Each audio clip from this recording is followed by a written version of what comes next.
ผมอาจารย์สุปรีดีก็มาเป็นอาจารย์ที่คณะสถาปัตย์ธรรมศาสตร์เนี่ยก็20กว่าปีละ20นิดๆก็สอนทางด้านสถาปัตยกรรมโดยตรงสถาปัตยกรรมหลักออกแบบแล้วก็เอาความเชี่ยวชาญที่สนใจแล้วก็ทำวิจัยมาเยอะอะครับก็เรื่องเกี่ยวกับสถาปัตยกรรมไผ่นี่แหละหลังจากนั้นก็ยังอยู่กับวงการไผ่นี้มาตลอดก็พยายามสร้างงานวิจัยสร้างลูกศิษย์ที่จะมาสานต่อในเรื่องของการเติบโตการออกแบบและก่อสร้างไผ่ครับก็เลยมาถึงจุดทุกวันนี้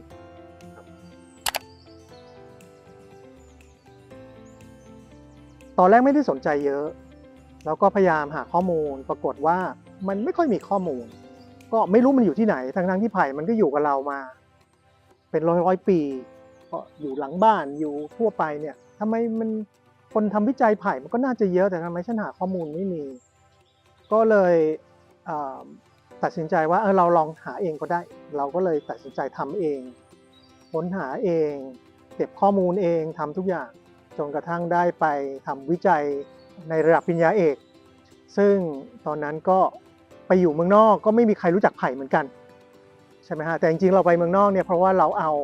าไปเรียนรู้วิทยาการเขามีเครื่องไม้เครื่องมือเขามีวิธีคิดเราแค่เอาวัสดุที่เรารู้จักเนี่ยไปวางทางนู้นเขาก็ให้การตอบรับดีนะฮะจนกระทั่งผมเองก็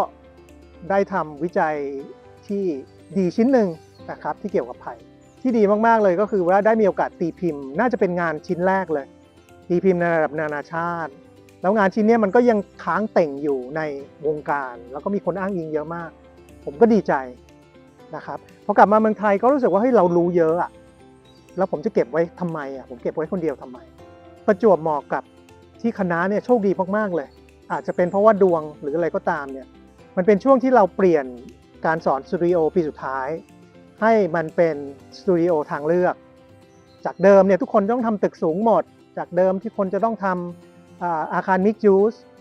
มาเทอมสุดท้ายก็เลยตอนนั้นปี 2009 นะฮะ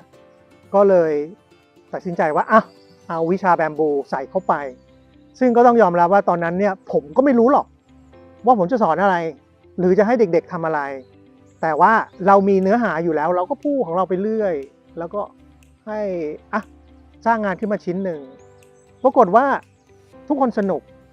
ผมคิดว่าการเรียนระดับสถาปัตยกรรมไม่มีที่ไหนหรอกที่คุณจบออกมาแล้วคุณมีพอร์ตโฟลิโอที่เป็นอาคารที่คุณทำเสร็จแล้วนะฮะเพราะว่าปกติก็จะอยู่ในเพลทเขาก็อยู่ในรูปพอร์ตโฟลิโอนะฮะคุณไปสมัครงานทุกคนก็รู้สึกว่าได้รับผลตอบรับที่ดีนะว่าเขามีผลงานนะครับแต่ตอนนั้นก็ต้องยอมรับว่าแบมบูสตูดิโอคงยังไม่ค่อยเป็นที่รู้จักเท่าไหร่นะฮะแต่ความที่ผมมีเน็ตเวิร์กของผมไงผมก็มีเพื่อนชาวต่างชาติโอลาฟมาร์คเอเมอรี่นะฮะพวกนี้ก็รู้จักกันหมดแหละมันก็มาช่วยต้มยำทำแกงโปรเจกต์กันก็สนุกดีนะฮะก็เลยเป็นจุดตั้งต้นของปี 2009 ที่เปิด Bamboo Studio รุ่น 1 แล้วก็เปิดมารุ่น 2 เปิดมารุ่น 3 เปิดมาเรื่อยๆจนกระทั่งประมาณสัก 5 ปีมั้งผมรู้สึกว่ามันก็มีพัฒนาการนะแต่เราก็รู้สึกว่าอยากจะพักเบรกหน่อยนะฮะคล้ายๆกับบางทีความสนใจของเด็กๆมันก็ขึ้นลงนะครับเพราะว่าเด็กนี่เขาจะต้องสมัครมาก็กำลังจะปล่อยมือวางก็มีเด็กๆก็รีเควสต์มาบอกว่าอยากจะเรียนผมก็เลยอยากจะเรียนก็เรียนก็เปิดต่อมาเรื่อยๆนะครับจนกระทั่งปีล่าสุดก็เป็นปีที่ 14 นะฮะก็เพิ่งที่ผ่านมานี้แหละ Bamboo Studio ต้องยอมรับว่าผมเป็นคล้ายๆคนที่ถ่ายทอดวิชาบางส่วนแต่วิธีในการเรียนรู้เนี่ยมันเป็นวิธีในการเรียนรู้ร่วมกันเด็กนักศึกษาทำงานร่วมกันแชร์ประสบการณ์ช่วยกันผมก็แชร์ข้อมูลของผมที่ผมมีแล้วผมเองก็ต้องยอมรับว่าผมก็เรียนรู้ไปด้วยก็เป็นที่มาจนถึงปัจจุบัน14 ปีแล้วก็หวังว่าคงจะต่อไปเรื่อยๆปีหน้าก็จะเป็นปีที่ 15 ของสตูดิโอก็น่าจะทำกิจกรรมอะไรที่พิเศษขึ้นมานิดนึงนะครับ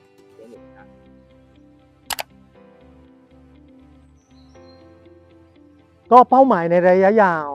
ก็คือการที่เรามีเครือข่ายสถาปนิกไม้ไผ่ที่เยอะที่สุดในประเทศตอนครั้งแรกที่ตั้งสตูดิโอไม้ไผ่เนี่ยรุ่นที่1เนี่ยนอกจากพยายามที่จะถ่ายทอดวิชาความรู้แล้วผมก็อยากจะสร้างสถาปนิกไม้ไผ่แต่ก็ต้องยอมรับว่ามันไม่ใช่ทุกคนหรอกจะเลือกเดินทางสายนี้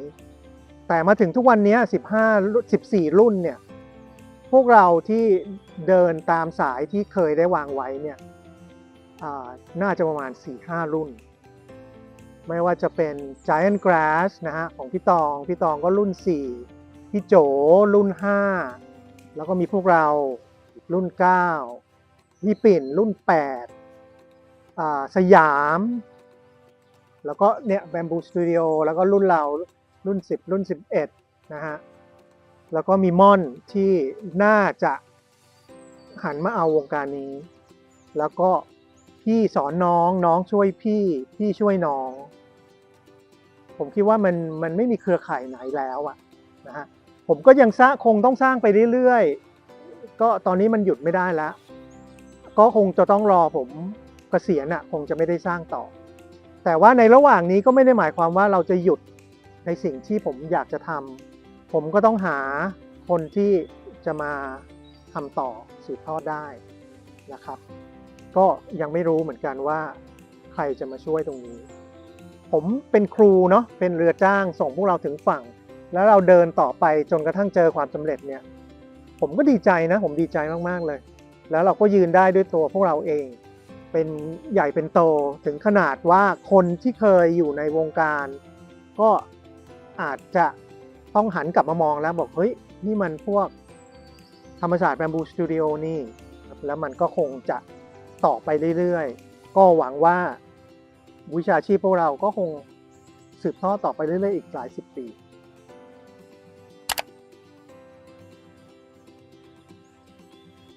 คือผมเชื่อว่าพวกเราไม่ได้แข่งกันแต่พวกเราช่วยกันดังนั้นธุรกิจไผ่ในบ้านเราอย่าทะเลาะกันเลยเพราะว่าเรามาจากต้นกำเนิดเดียวกัน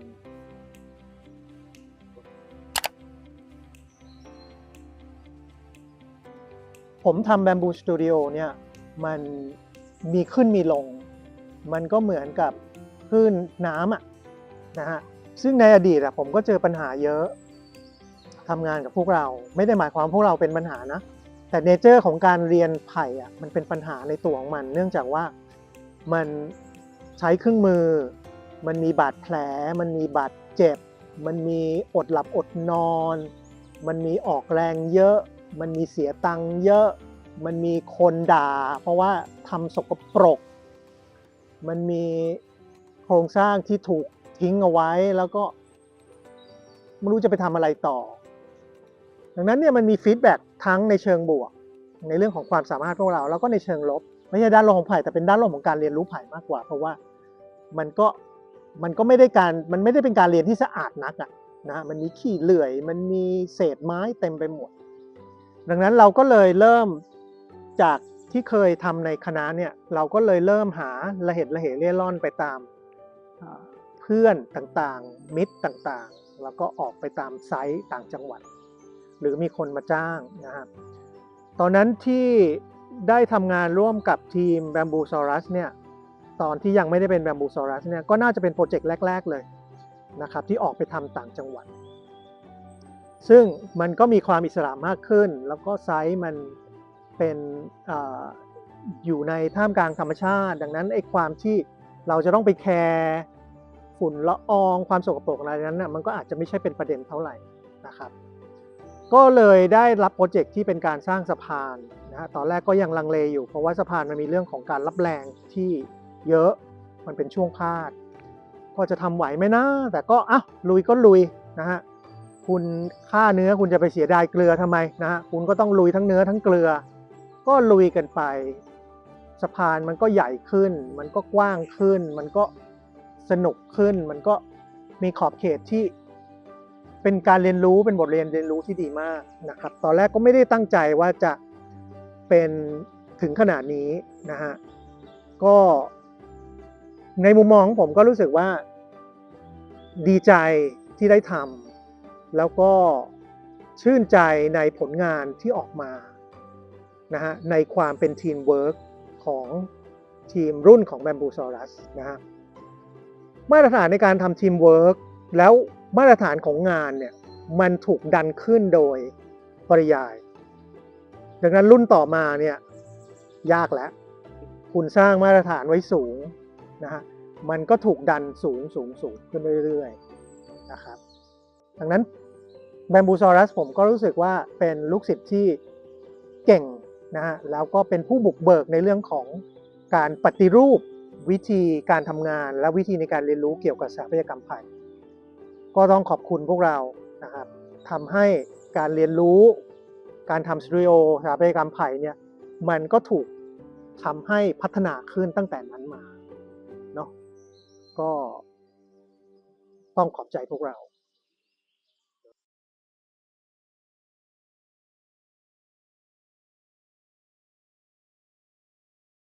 ไม่นี่คือที่พูดไปนี่คือช่วยโฆษณาแต่ว่าพยายามไม่โฆษณานะดังนั้นไม่ต้องไปทำดีใจผมก็พูดไปอย่างนั้นแหละมันคือละคร ตัดออกค่ะตัดผ่านโฆษณาออก